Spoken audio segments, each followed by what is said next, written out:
Hey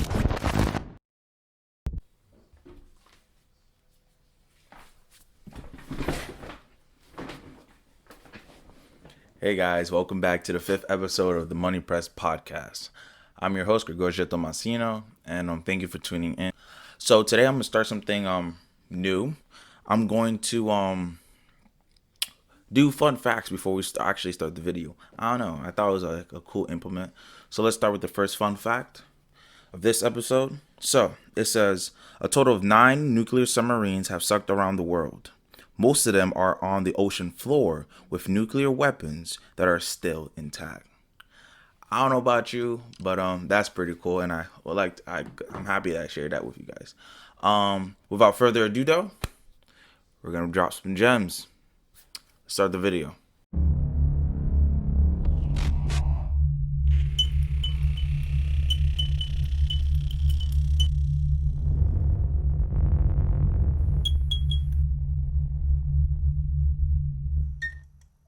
So in this day and age, a lot of people with around my age, they probably think that to get to the top, you need a lot of money, and that's not totally true. The people who are at that 1% or hit that threshold, broke generational curses, became the first millionaire, first multimillionaire.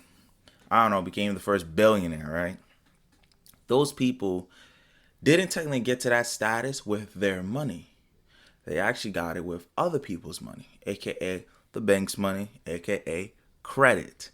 And your credit score, which we'll be talking today, is very vital, and it can how do I say, it can improve your life a ton, and it also can ruin your life a ton. It can give you extreme headaches, or it can give you beautiful scenery. Like it's that big of a difference in how it can impact your life.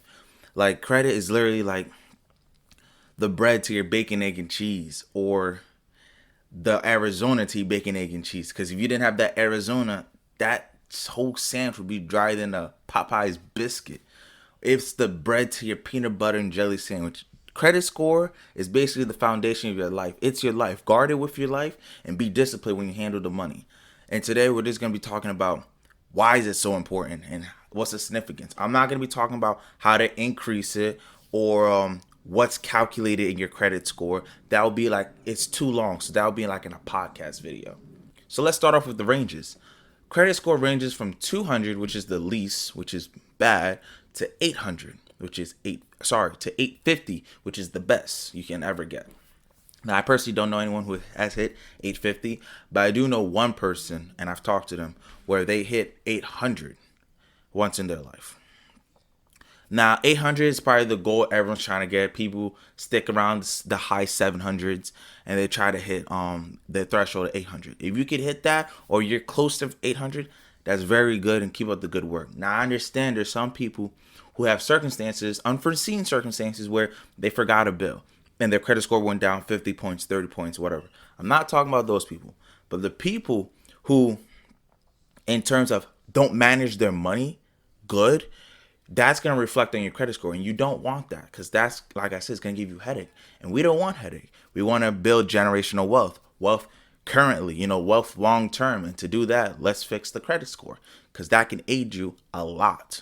So the average credit score in the United States of America is 711, and that's pretty good. I'm not talking about the store either, so that's pretty good. It's not the best, but it's not the worst, obviously. A good credit score to get the best interest rates, and this is where it becomes very important, to get probably the best bang for your buck for interest rates, will be about 749 plus. Sorry, 740 plus. And if you're the range between 620 and below, you're probably not going to get the best bang for your buck. Actually, you might not even get able to get loans out the bank. And that's why credit is actually so important. The higher your credit, it reflects on how good you are with money. So banks will give you more money the higher your credit is, because you seem more responsible. It's like a report card.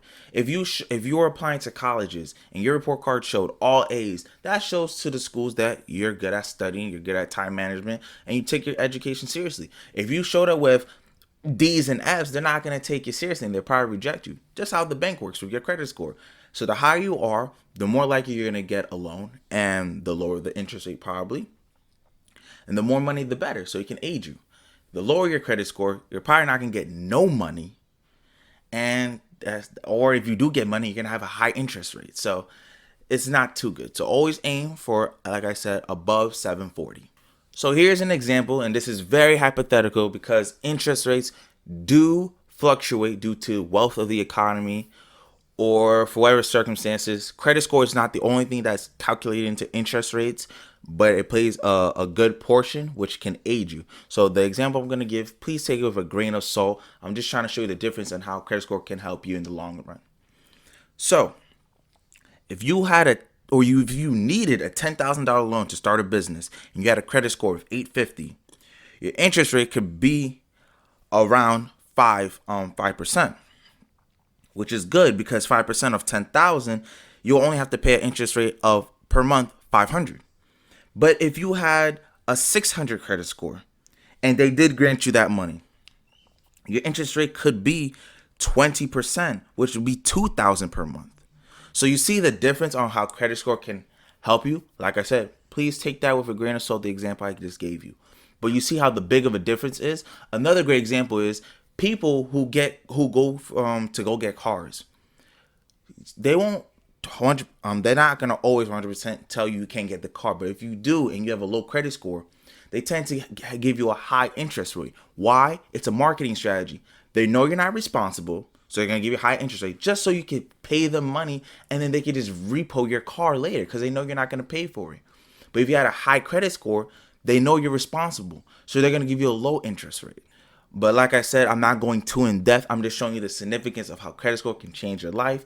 And if you can get it to high 700s, then good. If you're low, it doesn't mean it's the end of the world.